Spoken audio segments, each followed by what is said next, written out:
नमस्कार दोस्तों, जय हिंद। दिवाली वैकेशन खूब एंजॉय किया होगा आपने, है ना। हमारा जो पहला सेमेस्टर था उसके एग्जाम हो गई, रिजल्ट भी आ गए, उसके बाद दिवाली वैकेशन भी हो गया। अब हमारा सेम 2 यानी सेकंड सेमेस्टर शुरू हो रहा है। तो सेकंड सेमेस्टर में हमारे पहला वीडियो है। आशा है कि आप सबने दिवाली खूब एंजॉय की होगी, खूब मस्ती की होगी, खूब पटाखे जलाए होंगे, खूब मिठाइयाँ खाई होगी और अपने सगे संबंधियों से मिले होंगे और दिवाली का त्योहार खूब आनंद के साथ मनाया होगा। तो अब शुरू करते हैं हमारी पढ़ाई। सेकंड सेमेस्टर की हमारी जो पहली इकाई है हमारी किताब में, उसका नाम है पत्र एवं डायरी। पत्र और डायरी लिखने की कला। तो दोस्तों, आपको पहले तो मैं ये बता दूं कि बरसों पहले जब ये मोबाइल, कंप्यूटर, टेलीफोन, मैसेज ये सब नहीं थे, तब लोग अपने सगे संबंधियों से बातचीत करने के लिए पत्र का इस्तेमाल करते थे, यानी पत्र लिखते थे और पत्र डाक में डालते थे। डाकिया वो पत्र दूसरी जगह पहुंचाता था और वहां से लोग उसका जवाब देते थे, यानी सगे संबंधियों से बात करने के लिए हफ्ते या 10, 12, 15 दिन लग जाते थे, तब पत्र का जवाब आता। लेकिन इससे क्या होता था कि पत्र में हमारे जो भाव होते हैं, हमारे सगे संबंधियों के प्रति जो लगाव होता है, वह शब्दों के रूप में व्यक्त होता है और वो पत्र उनके साथ पहुंचता है और वो पत्र काफी लोग इकट्ठे करके उन्हें अच्छे से रखते भी थे। अब नया जमाना आ गया और नए जमाने में मोबाइल का जमाना, टेक्नोलॉजी का युग आ गया। अगर हमें किसी से बात करनी है तो फटाक से फोन डायल किया, घुमा दिया और उसे लगा दिया। चाहे वो हमारा सगा संबंधी फिर फॉरेन में हो या हमारे देश में रहता हो, 1 सेकंड में हम उससे बात कर सकते हैं, बराबर। इससे क्या होता है कि पत्र लेखन की जो हमारी कला है वह कला नाबूद हो गई है। यानी आज किसी को लिखना नहीं आता। आप बोलोगे सर हमें तो लिखना आता है, हम तो बहुत अच्छे से नोटबुक में लिखते हैं। वह लिखावट अलग है और पत्र लेखन की लिखावट अलग है। आज के युग में टेलीफोन ने, कंप्यूटर ने, इंटरनेट ने, ईमेल ने हमारी जो लेखन कला है उसको लुप्त कर दिया है। आज हम शॉर्ट मैसेज सर्विस SMS में मानते हैं। हाय लिखना है, HI लिख दिया हाय, ओके। थैंक यू लिखना है, THQ लिख दिया, THX लिख दिया, थैंक यू, हो गया। इससे हमारी लेखन की कला लुप्त होती जाती है। जब पत्र लेखन की कला थी तो पत्र में हम हमारे व्यवहारों को, हमारी भावनाओं को, हमारे अंदर की जो फीलिंग्स है वो फीलिंग्स को शब्दों के रूप में लिख कर दूसरों को पहुंचाते थे। तब दूसरों को पढ़ना भी अच्छा लगता था और वह हमारे भावों को अच्छे से समझ भी पाते थे। आज की हमारी जो भाषा हो गई वो कहते हैं ना कि टेक्निकल भाषा हो गई है, इसमें भावना नहीं है, बिना भावों की वो भाषा बन गई है, टेक्नोलॉजी की भाषा।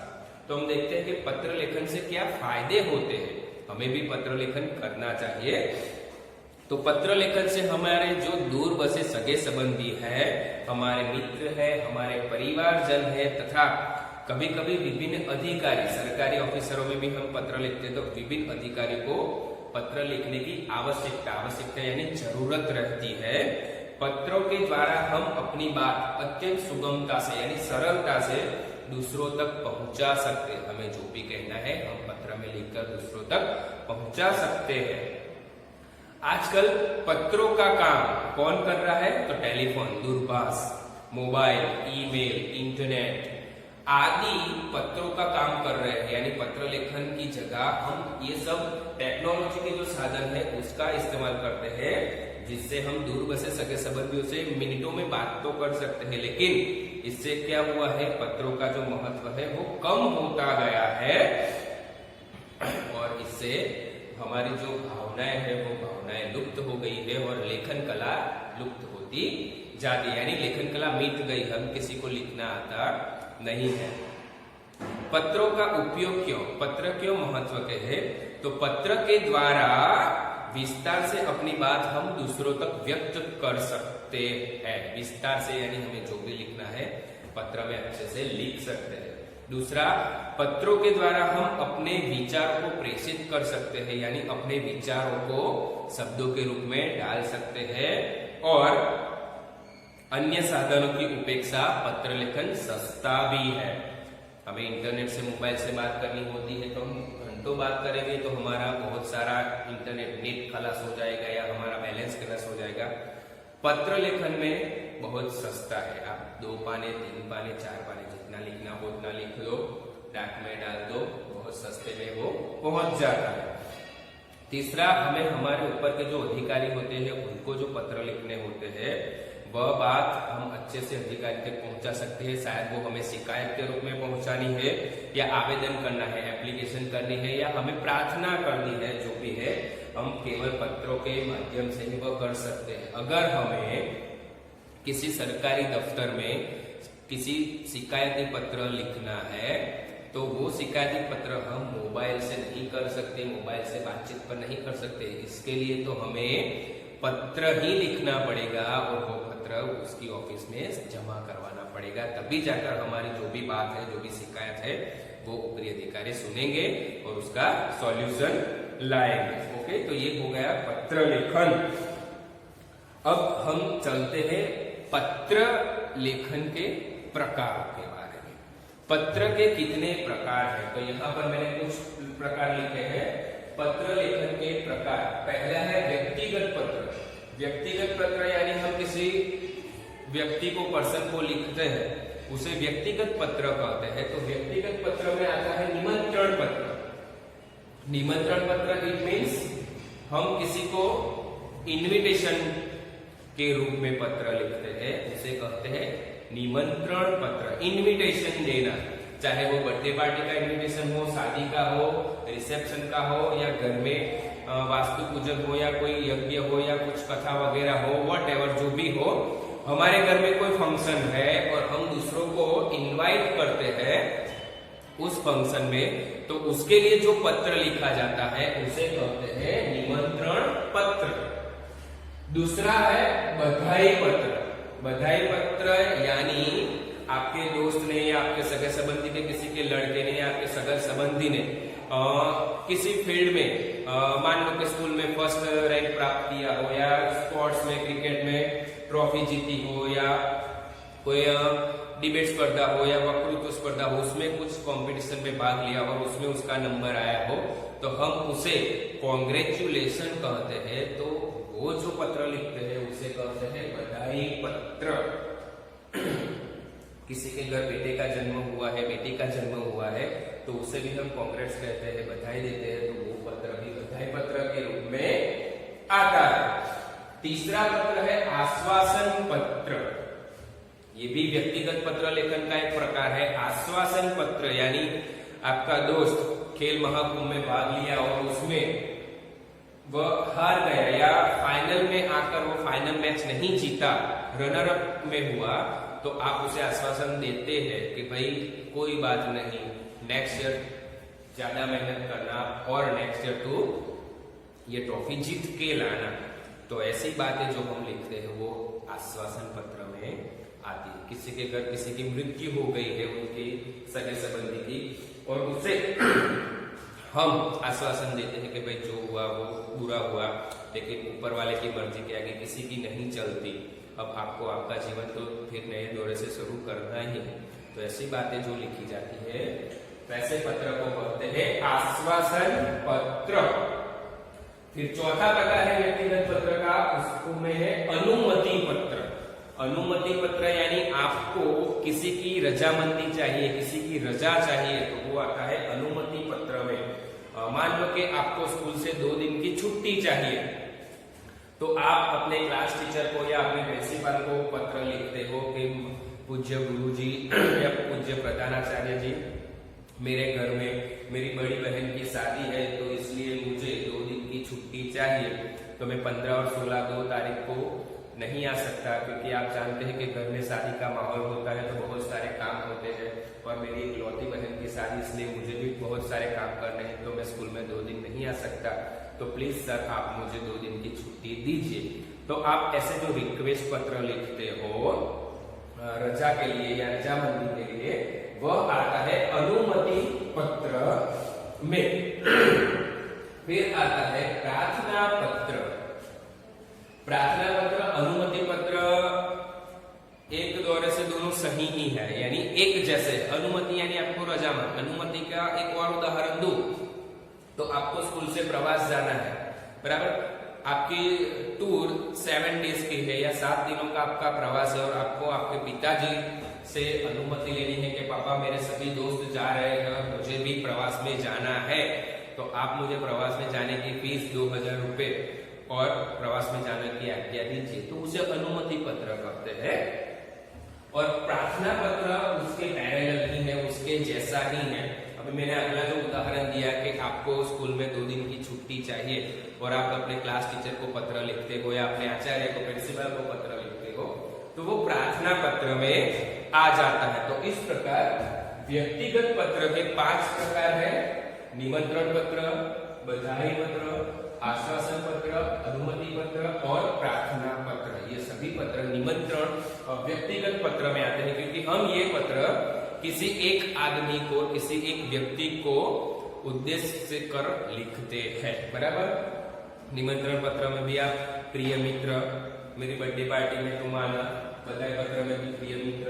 आश्वासन पत्र में भी जो भी पूज्य मामा जी या प्रिय मित्र भी चलेगा।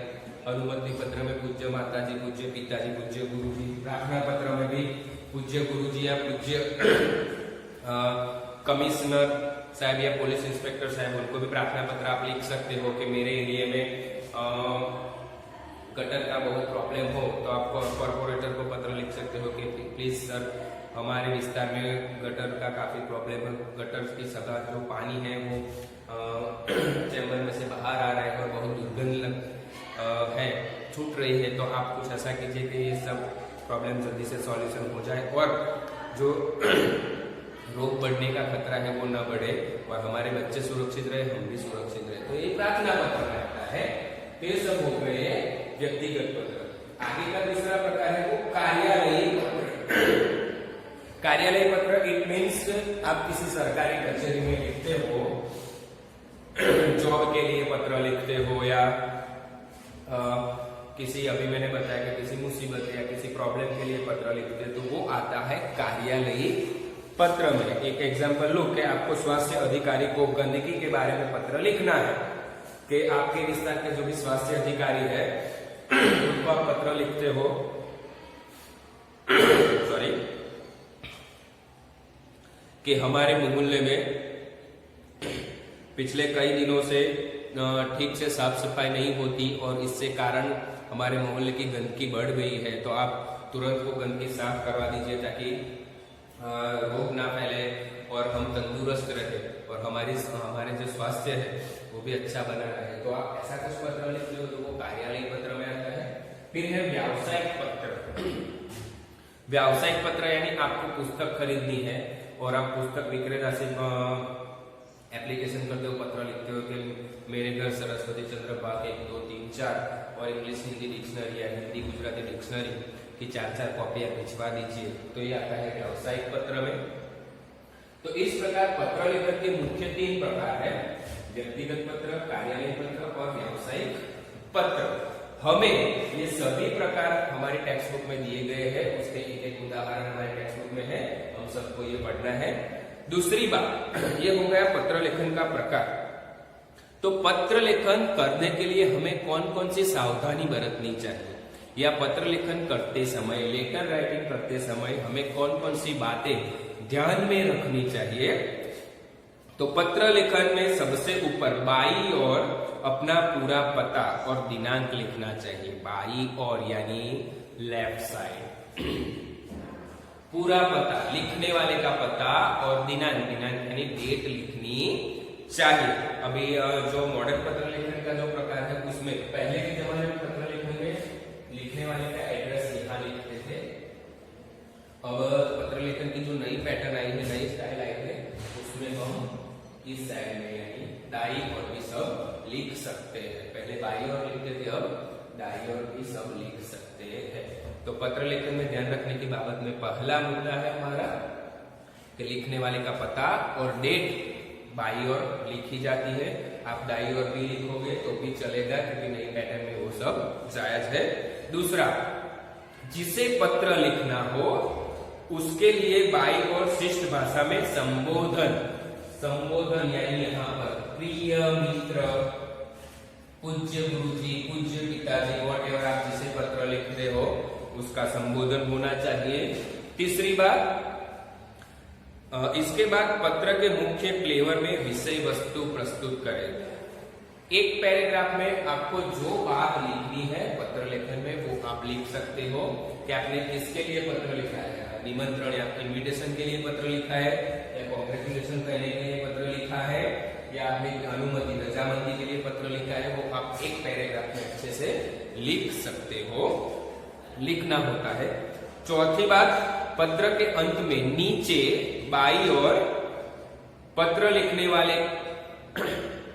वाले का अपना संबंध और नाम लिखना होता है। यहाँ पर आपने आपके मित्र को पत्र लिखा है तो बाई और आएगा कि तुम्हारा प्रिय मित्र, नीचे नाम, डिटेल्स, बराबर। आप आपका नाम लिखते हो, तुम्हारा प्रिय मित्र राहुल या रजनी या जो भी आपका नाम हो वो लिख सकते हो।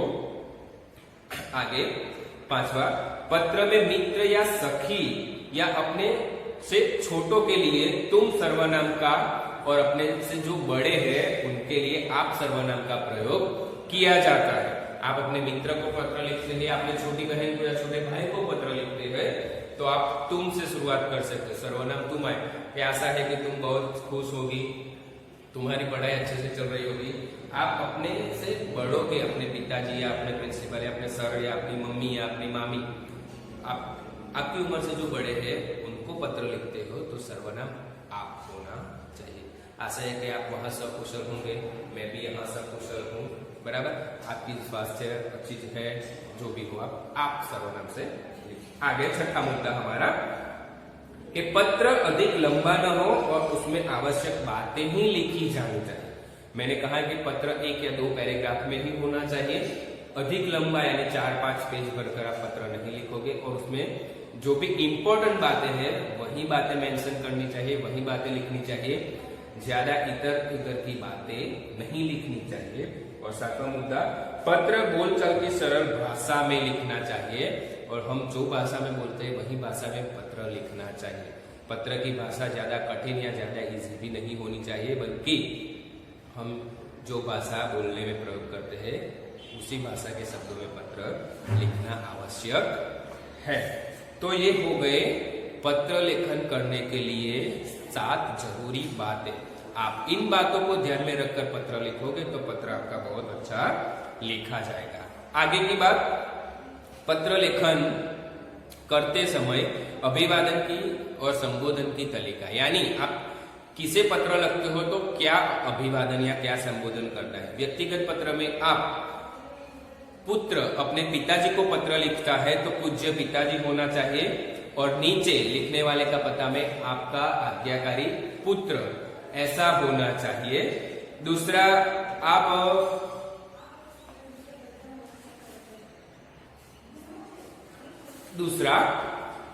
अगर पिताजी पुत्र को पत्र लिखते हैं तो उसमें आएगा प्रिय और आयुष्मान, नीचे पुत्र का नाम, और तुम्हारा शुभ चिंतक या शुभेच्छु लिखते हैं।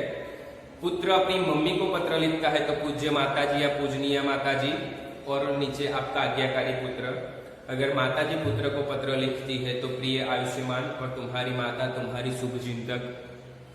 छोटा भाई अपने बड़े भाई को पत्र लिखता है तो प्रिय आदरणीय भाई या आदरणीय बहन, फिर साहब भी लिख सकते हो, बराबर।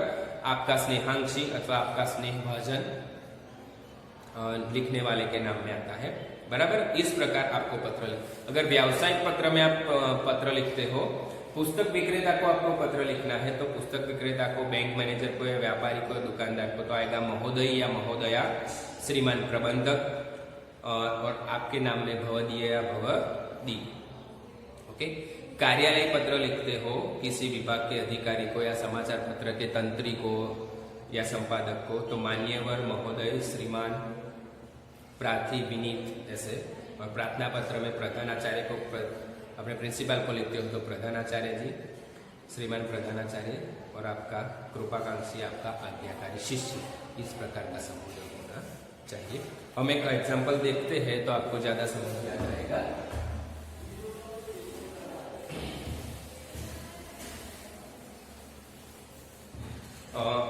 आप जन्मदिन के अवसर पर अपने मित्र को निमंत्रण पत्र लिखते हो, बराबर। आपकी बर्थडे है, आपके घर बर्थडे पार्टी रखी गई है और आप अपने फ्रेंड्स को इनवाइट करना चाहते हो तो उसको इनविटेशन कार्ड या निमंत्रण पत्र लिखते हो। तो फर्स्ट लिखने वाले का पता, बराबर। हम नए तौर से सर्च करते हैं, यहाँ पर लिखने वाले का पता लिखते हैं। हमारी टेक्स्ट बुक में दिया गया है बुद्धनगर सोसाइटी, बराबर।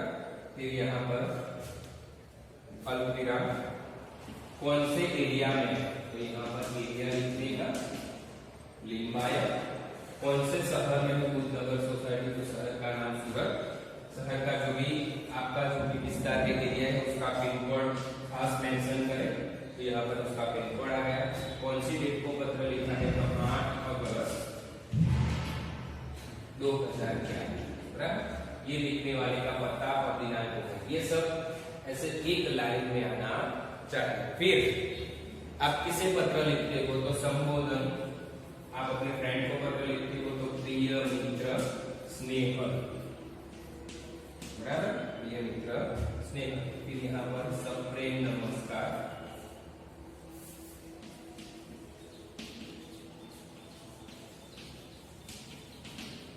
सप्रेम स्मरण या नमस्कार, तो नमस्कार नहीं लिखना। अगर आपकी सेम एज की आपकी फ्रेंड है तो स्मरण लिख दो।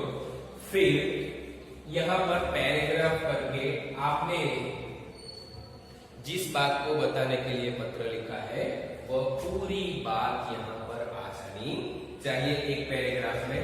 फिर लास्ट में समापन में आपको यहाँ पर पैराग्राफ करके लिखना है कि तुम्हारे माता पिता को सादर चरण स्पर्श, छोटे भाई कमल और बहन संगीता को प्यार, तुम्हारे आगमन की प्रतीक्षा करूंगा। फिर लिखने वाले का नाम, तो लिखना तुम्हारा मित्र और आपका जो भी नाम है सारे, ये पत्र पूरा हो।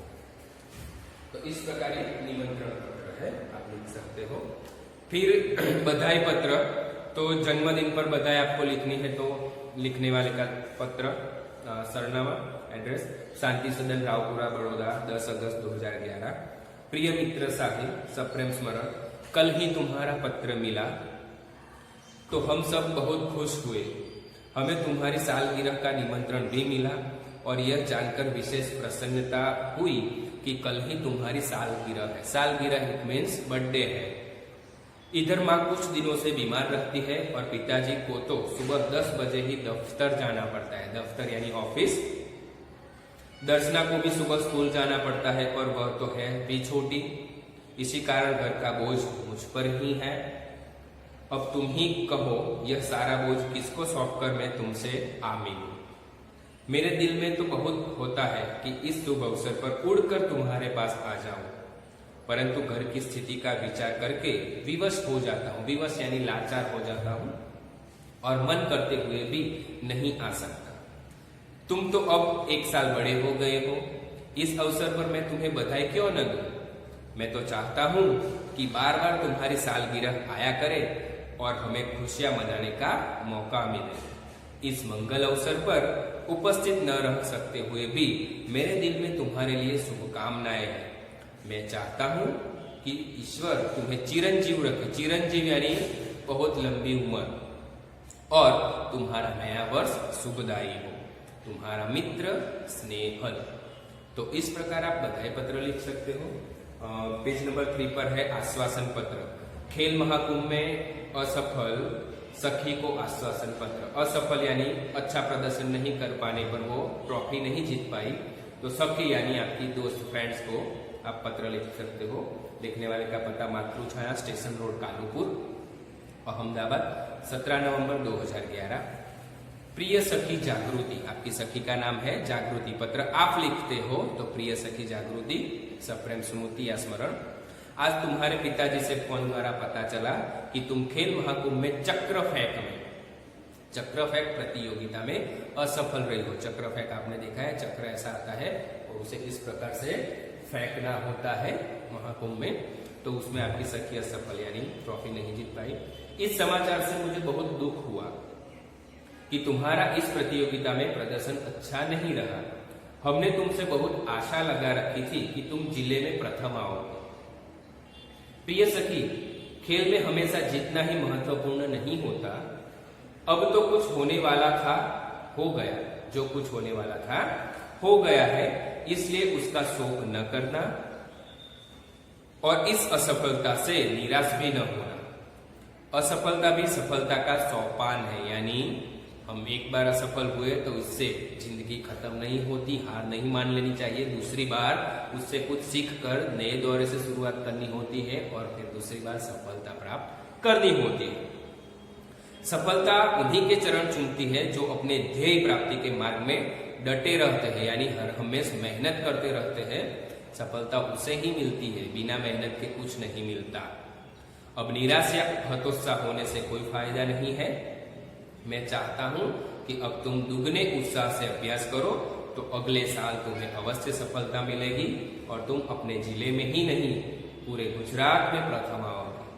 मुझे आशा है कि तुम मेरी बात मानोगी और अपने अभ्यास में मनोयोग से लग जाओगे। मनोयोग से यानी पूरी निष्ठा से मेहनत कर।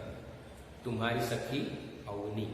तो इस प्रकार आप आश्वासन पत्र लिख सकते हो। यहाँ पर आप देख सकते हो कि देखो सब दाई और लिखा है, यानी एक नई स्टाइल का, नई पैटर्न का पत्र लेखन का प्रकार है।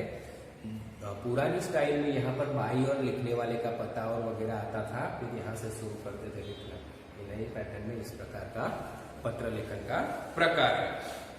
फिर आपको प्रवास में जाना है तो पिताजी से अनुमति के लिए पत्र लिखते हो। तो आप हॉस्टल में रहते हो तो हॉस्टल का पता लिखना कि जीवन भारती छात्रालय, स्टेशन रोड, दाहोद, 29 सितंबर 2011, ये आपकी हॉस्टल का एड्रेस है और डेट है। पिताजी को पत्र लिखते हो इसलिए आएगा पूज्य पिताजी, क्योंकि आपसे बड़े हैं। सादर प्रणाम, आपका पत्र मिला, सबकी कुशलता जानकर बड़ी खुशी हुई।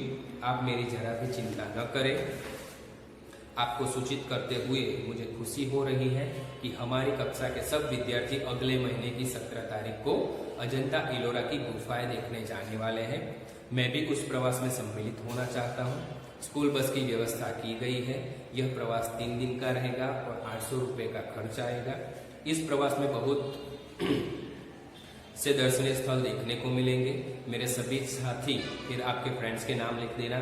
मनीष, साहिल, श्रेया, जाकिर, वाहिदा, गुरमीत और डेविड भी इस प्रवास में जाने वाले हैं। मैं भी इस प्रवास में शामिल होना चाहता हूँ। आप पत्र द्वारा प्रवास के लिए मुझे अनुमति यानी आज्ञा दे और 800 रुपए का मनी ऑर्डर भेज दे। पूजनीय पिताजी को सादर प्रणाम और छोटी बहन स्नेहल, सोनल को प्यार। आपका आज्ञाकारी पुत्र रमेश। अगर आप लड़की हो और लड़की पत्र लिख रही है तो आपकी आज्ञाकारी पुत्री हो उसका नाम। तो इस प्रकार पत्र लेखन किया जाता है। एक ही पैराग्राफ में आप अपनी जो भी बात है वह लिख सकते हो, बराबर। तो ये हो गया हमारा पत्र लेखन का प्रकार।